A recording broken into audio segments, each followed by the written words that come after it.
আল্লাহ যাকে মাফ করতে চাইবেন তাকে একটা পর্দার আড়ালে নিয়ে যাবেন, জিজ্ঞেস করবেন, এই বান্দা এইসব কাজ করছো।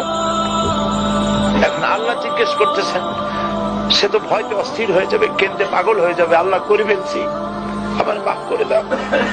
আল্লাহ পাক তার জবানের সমস্ত পাপের কথা শুনে সে যখন অনুতপ্ত হয়ে কাঁদতে থাকবে, আল্লাহ বলবেন, যা মাফ করে দিলাম, জান্নাতে চলে যা। এইটা হচ্ছে হিসাব ইয়াসির। আল্লাহুম্মা হাসিবনি হিসাবান ইয়াসিরা। কাবা শরীফ মানুষ যখন তাওয়াফ করে, এই তাওয়াফের ষষ্ঠ তাওয়াফে একটা দোয়া আছে। এই দোয়া আমি যখনই পড়ি আমি চোখের পানি রাখতে পারি না। ষষ্ঠ চক্কর একটি দোয়া আছে, দোয়াটা হচ্ছে, আল্লাহুম্মা ইন্না আলাইয়া হুকুকান কাসীরান ফীমা বাইনি ওয়া বাইনাক।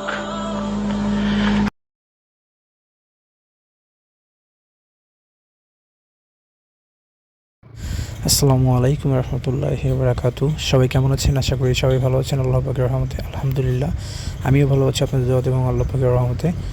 তো আজকে আমরা যাচ্ছি আল্লামা দেলোয়ার হোসেন সাইদি হুজুরের গ্রামের বাড়ি।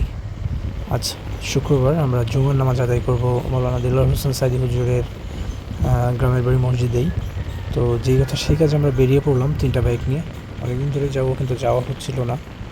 তো ফাইনালি আজকে বেরিয়ে পড়লাম এবং আপনাদেরকেও সঙ্গে করে নিয়ে যাচ্ছি হুজুরের গ্রামের বাড়িটি আপনাদেরকে দেখানোর জন্য। অনেকেই আছেন যারা হুজুরের গ্রামের বাড়ি দেখেননি, তো তাদের জন্য স্পেশালি আজকের এই ভিডিওটা আমাদের করা, যাতে করে হুজুরের গ্রামের বাড়ি এবং তার গ্রামের বাড়ি, মসজিদ এবং মাদ্রাসা এবং হুজুরকে যেখানে দাফন করা হয়েছে সেই জায়গা, সেই কবরস্থানটাও আপনাদেরকে দেখানোর চেষ্টা করব। তো যাই হোক, আমরা প্রায় হুজুরের বাড়ির কাছাকাছি চলে এসেছি। আমাদের সঙ্গে আছে আমার একটা মামা, 2টা মামা, বন্ধু এবং আমার ভাই। তো যাই হোক, এটা হচ্ছে মাওলানা দেলোয়ার হোসেন সাইদি হুজুরের যেখানে দাফন করা হয়েছে সেই কবরস্থানটা, আর পাশেই মসজিদ। দূরে দেখা যাচ্ছে হুজুরের কবর। এখন অবস্থান করতেছি আল্লামা দেলোয়ার হোসেন সাইদি সাহেবের জন্মভূমি। আর যে ছোট মানে শিশুকাল যেটাকে বলে আর কি, তার বেড়ে ওঠা এই সাউথখালীতে। এটা হলো পাশে হলো তার বাড়ি, এটা ছিল তার গোল ঘর আর কি, এখানে তিনি বসতেন। আর সামনে দেখা যাচ্ছে তার পুকুর, এই পাশে আছে তার পারিবারিক কবরস্থান। এটা কবরস্থানের সামনে, এটা এখানে তিনি সাহিত্য নাই, তার কবরস্থান আল্লামা সাইদি ফাউন্ডেশন, এখানে এখানে তার পারিবারিক কবরস্থান। সামনে হলো পুকুর পাড় যেখানে তিনি গোসল করতেন। আচ্ছা, আর হলো কি এইটাই, এটা ছিল কাছারিঘর, তাই না? হ্যাঁ, এটা ছিল কাছারিঘর। এখানে তিনি আগে খেলে আর কি, যে কাছারিঘর থাকতো, এখানে তিনি বসতেন, মেহমানখানা যাকে বলা যায়। পুকুর কি হয়? পুকুর।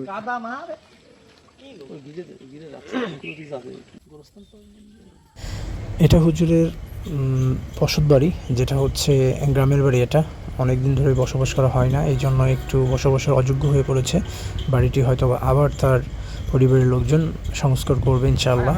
আর এটা হচ্ছে হুজুরের মসজিদ এবং মাদ্রাসা। এখানে হয়তো বা কোনো একটা প্রোগ্রাম হয়েছিল, সেটার প্যান্ডেলটা খুলে ফেলছে এখন।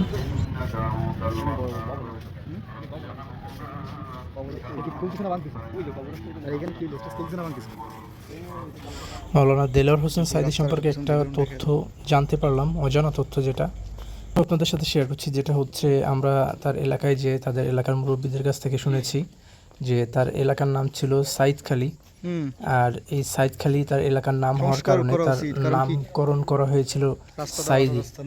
তো এই তথ্যটা অনেকেই জানেন না বা অনেকেই জানতো না, আমরাও জানতাম না। যেটা আমরা জানতে পেরেছি তার এলাকায় গিয়ে এবং এলাকার মুরব্বীদের কাছ থেকে শুনে, তো সেটা আপনাদের সঙ্গে শেয়ার করলাম। এটা কি ছিল, ওয়াশরুম নাকি? আর এখন যে স্থাপনাটা আপনারা দেখতে পাচ্ছেন, এটা সম্ভবত হুজুরের গোসলখানা অথবা ওয়াশরুম ছিল। সঠিক আমরা বুঝতে পারছি না, কারণ স্থাপনাটা এখন পরিত্যক্ত, এই জন্য কাছে যেও বোঝা যাচ্ছে না বা দেখা যাচ্ছে না, এই জন্য ক্লিয়ার আমরা বুঝতে পারতেছি না। তো সামনের রাস্তাটাও সংস্কারের দরকার, রাস্তাটার অবস্থাও খুবই খারাপ। জানি না এটা কি রাস্তা, মেন রাস্তা নাকি, সঠিক জানি না।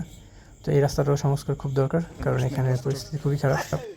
আর আমরা যতটা জানতে পেরেছি আশেপাশের লোকজনের কাছে, মুরব্বীদের কাছে, ততটাই আপনাদের সাথে শেয়ার করেছি। এর ভিতরে যদি কোনো ভুল ত্রুটি হয়ে থাকে অবশ্যই সেটা আপনারা ক্ষমাসুন্দর দৃষ্টিতে দেখবেন, কারণ আমরাও এখানে আজকে প্রথম গিয়েছি এবং যতটুকু যার কাছ থেকে যার মুখে শুনেছি সেটাই আপনাদের সামনে তুলে ধরেছি। ও তখন থাকে না তাই তো? ছেলে বাড়ি কই? এই ছিল আজকের ভিডিও। আমরা জুমার সালাত আদায় করে আবার ব্যাক করলাম বাসায়। তো সবাই দোয়া করবেন, সবাই ভালো থাকবেন, সুস্থ থাকবেন। আল্লাহ হাফিজ।